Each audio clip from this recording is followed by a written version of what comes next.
अस्सलाम वालेकुम। जो लोग जर्मनी या यूरोपीय यूनियन में असाइलम यानी कि अज़ील अप्लाई करना चाह रहे हैं या अप्लाई करने का सोच रहे हैं, ये न्यूज़ उनके लिए है। जर्मन हुकूमत ने 12 जून 2026 यानी कि कल वाले दिन एक कॉमन यूरोपियन असाइलम सिस्टम यानी कि जिसको CEAS या GEAS कहते हैं, वो इम्प्लीमेंट किया है। इस नए सिस्टम का इफ़ेक्ट आने वाले रिफ्यूजीज़ यानी कि असाइलम सीकर्स की एप्लीकेशंस के ऊपर भी होगा और जो इस वक़्त सिस्टम में चल रहे हैं, उनकी एप्लीकेशन के ऊपर भी कुछ हद तक इसका इफ़ेक्ट होगा। अब आप तसल्ली से इसके बारे में सुन लें कि कॉमन यूरोपियन असाइलम सिस्टम का असाइलम सीकर्स की यानी कि अज़ील अप्लाई करने वालों की एप्लीकेशंस के ऊपर क्या इफ़ेक्ट होने जा रहा है। सबसे पहले तो ये कि असाइलम एप्लीकेशंस के जो डिसीजन है ना, जो उनके फ़ैसले हैं, वो बहुत तेज़ी से होंगे। इस सिस्टम को ना सिर्फ जर्मनी वाले फ़ॉलो करेंगे, बल्कि पूरी यूरोपीय यूनियन इस सिस्टम को फ़ॉलो करेगी। चाहे आप जो ना जर्मनी के अंदर अज़ील अप्लाई करें या यूरोपीय यूनियन के किसी और कंट्री में अप्लाई करें। इसमें ये होगा कि आपकी एप्लीकेशन को इक्वल स्टैंडर्ड के मुताबिक, इक्वल जो ना प्रोसीजर के मुताबिक डील किया जाएगा। जो एप्लीकेशन का डिसीजन आपका कई महीने, कई साल नहीं ना आता था, अब वो कुछ हफ्तों के अंदर-अंदर एप्लीकेशन का डिसीजन आया करेगा। इसका दूसरा इफ़ेक्ट ये होगा कि जो लोग पहले असाइलम अप्लाई करते थे, उनके आते साथ ही असाइलम की एप्लीकेशन पुट हो जाती थी। अब असाइलम का केस शुरू करने से पहले आपकी अच्छे से जो ना जाँच-पड़ताल होगी, आपकी स्क्रूटनी होगी, जिसके अंदर आपसे आपकी आइडेंटिटी पूछी जाएगी, आपकी नेशनैलिटी, आपकी सिक्योरिटी इन्फॉर्मेशन, आपकी हेल्थ की नीड्स। उसके अलावा अगर कोई प्रेग्नेंट औरत है, उसके बारे में डिटेल से पूछा जाएगा। अगर किसी को डिसेबिलिटी है, उसके बारे में।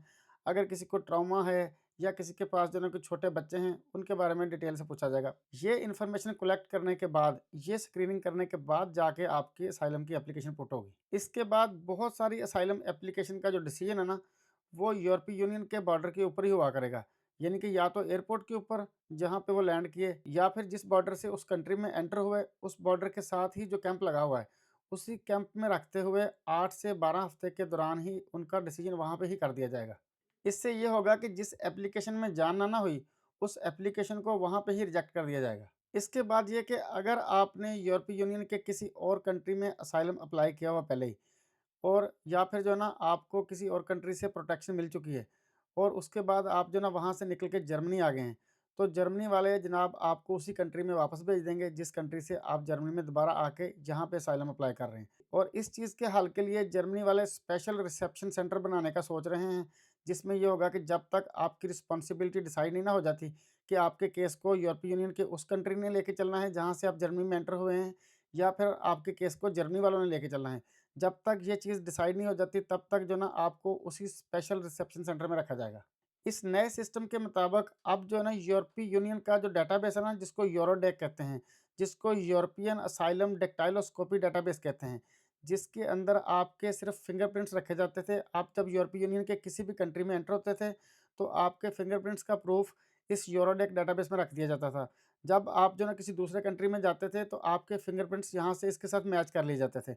अब इस यूरोडैक के अंदर आपके जो ना फिंगरप्रिंट से हट के आपके चेहरे के इमेज भी रखे जाएँगे और इसके अलावा कुछ और चीज़ें भी रखी जाएँगी, ताकि अगर आप एक कंट्री को छोड़ के दूसरे कंट्री में जाके भी अप्लाई करते हैं, तो आपकी शनाख्त फ़ौरन हो सके और आपको फ़ौरी तौर पर उसी कंट्री वापस भेजा जाए। इससे पहले ये होता था कि अगर फैमिली के किसी एक मेंबर को प्रोटेक्शन मिल गई, तो दूसरे फैमिली मेंबर को ऑटोमेटिकली मिल जाती थी। लेकिन अब ये ऐसा नहीं होगा। अब अगर एक को प्रोटेक्शन मिली है, तो दूसरे फैमिली मेंबर के केस को अलग से देखा जाएगा, उसको अलग से एग्ज़ामिन किया जाएगा। उस केस को अलग से देखने के बाद अगर अथॉरिटीज़ समझेंगी, तो फिर उनको एक फैमिली के तौर पे देखा जाएगा। लेकिन अब जो है ना पहले की तरह एक फैमिली मेंबर की प्रोटेक्शन का मतलब ये नहीं होता कि सारी फैमिली की प्रोटेक्शन है। इससे पहले ये होता था कि असाइलम का जब केस चलता था, तो आपको जो ना 3 महीने के बाद काम की इजाज़त मिल जाती थी कुछ केसेज़ में। लेकिन काम की इजाज़त अगर अब भी मिली, तो बहुत ज़्यादा एग्ज़ामिन करने के बाद, बहुत तसल्ली से आपके केस को देखने के बाद जो ना डिसाइड किया जाएगा कि आपको काम की इजाज़त मिलनी चाहिए या नहीं। इसमें यही है कि जो नए एप्लीकेंट्स हैं, अगर वो असाइलम अप्लाई करना चाह रहे हैं, तो जो ना वो apply as early as possible, जितना जल्दी हो सके वो अप्लाई करें।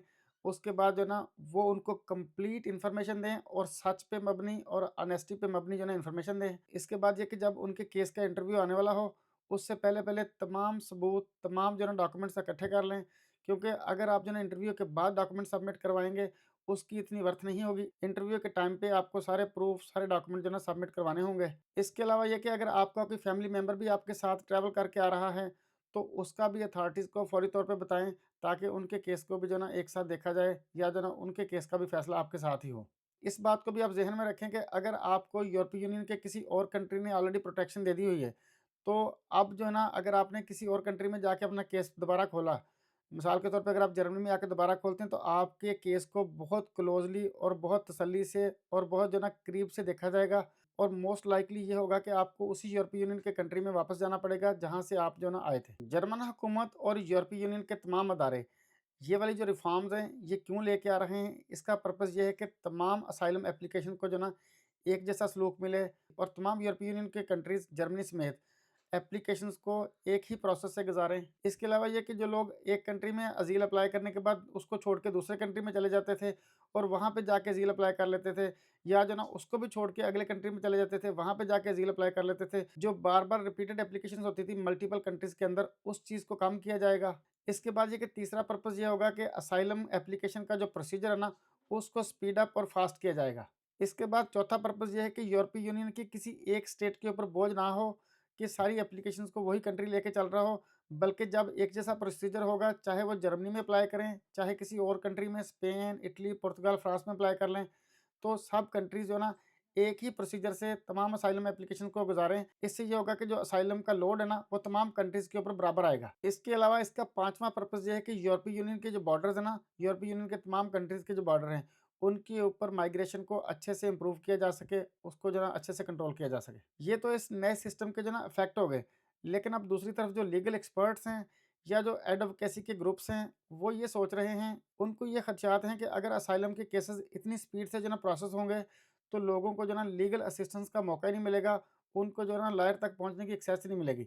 इसके बाद लीगल एक्सपर्ट्स का एक खदशा ये भी है कि जो बॉर्डर फैसिलिटीज़ होंगी, जो कंट्रीज़ के बॉर्डर्स होंगे, वहाँ पे जो ना कैद की तरह का माहौल जो ना ज़्यादा क्रिएट होगा। यानी कि जो लोग बॉर्डर से एंटर होंगे किसी कंट्री में, उनको बॉर्डर के ऊपर ही रखा जाएगा, वो एक किस्म का जो ना कैद का माहौल बन जाएगा उनके लिए। इसके अलावा लीगल एक्सपर्ट्स का तीसरा खदशा ये है कि जो बच्चे होंगे, या बूढ़े होंगे, या बीमार लोग होंगे, या हामला औरतें होंगी, अगर उनको बॉर्डर से आगे जाने ना दिया गया और उनको वहाँ पे रख के डील किया गया, तो हो सकता है उनके लिए जो ना मसाइल बढ़ जाएँ।